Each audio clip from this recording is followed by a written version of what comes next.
So let me ask you a question. Let's say that a younger son of a good friend of yours is thinking about getting into high-end audio, or they've been over to your house, they've heard the Macintosh gear, and they go, "Oh, this is kind of interesting."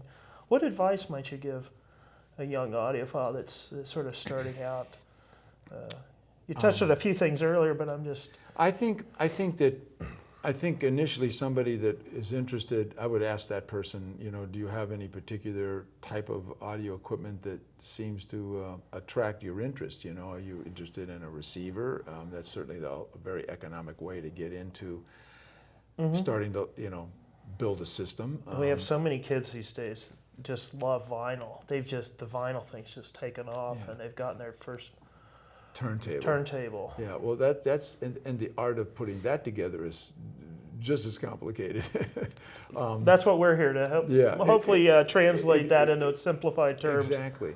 I would say that the best thing to do is go to some place where you can actually listen to equipment. Find a place that's got equipment that you think you are interested in. Be open-ended and open-minded. To listening to other brands of equipment.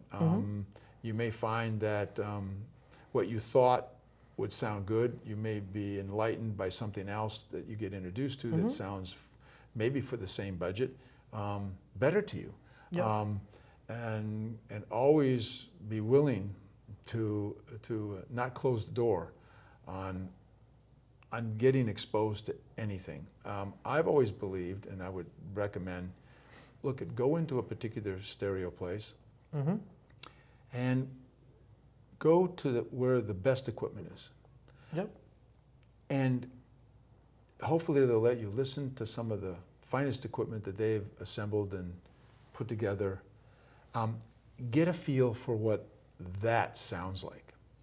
Then compare that to what you can afford, and without compromise, understand the path and the journey that you will spend the rest of your life trying to get back to that room that gave you that experience.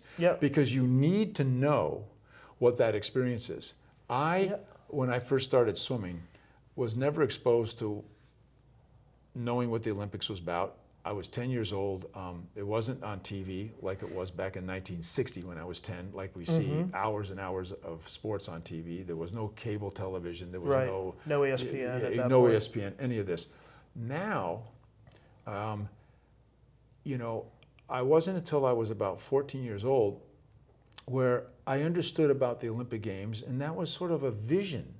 Couldn't quite understand how to create a pathway to get there, but my father and mom did, and understood that even in my own city in Santa Clara, California, that there was this great famous swim coach, and that swim coach had a bunch of Olympians that had gone to the Olympics and won gold medals from the program that existed right in that city.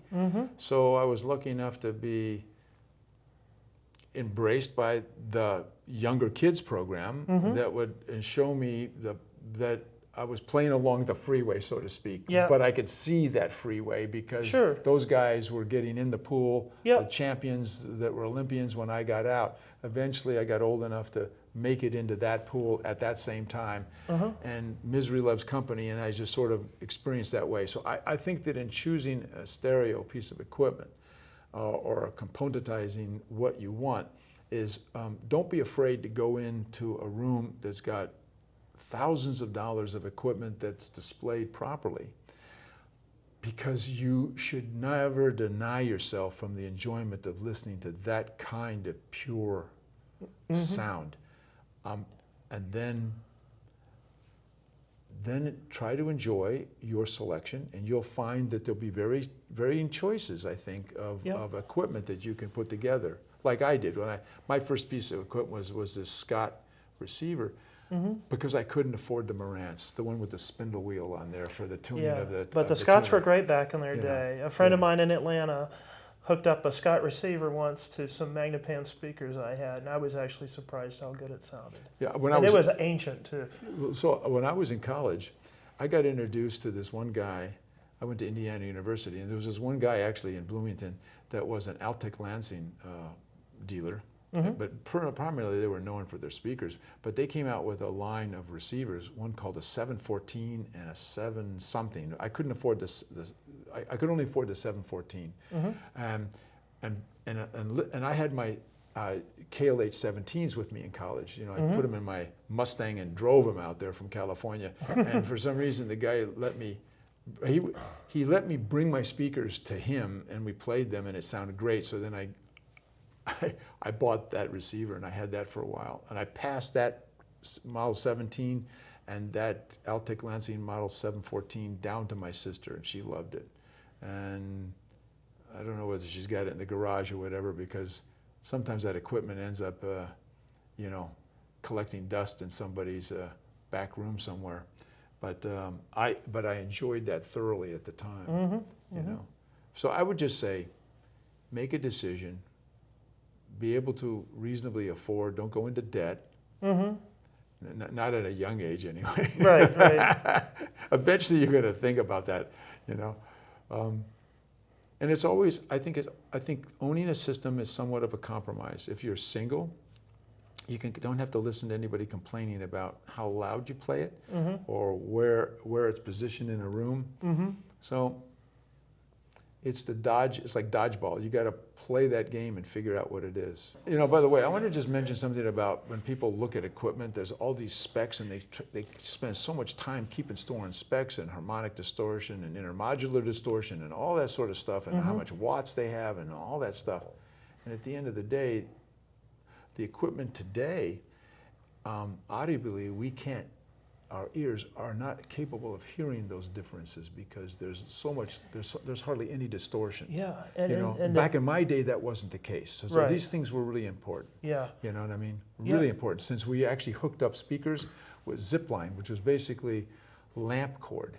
You know, the biggest decision was, do I get 16 gauge or I get 18 gauge? Or do I get something that's, you know, 14 gauge and I can't bend the wire and it looks stupid? And you know, don't get hung up in all of this minutia of keeping score. Yeah. You know, I mean, even in sports, people do this all the time. You know, did I train hard enough? Did I do this hard enough? Did I do whatever it is? No, do me a favor. Just get up and perform. Just make a commitment. Yeah. Just do it. Don't be afraid.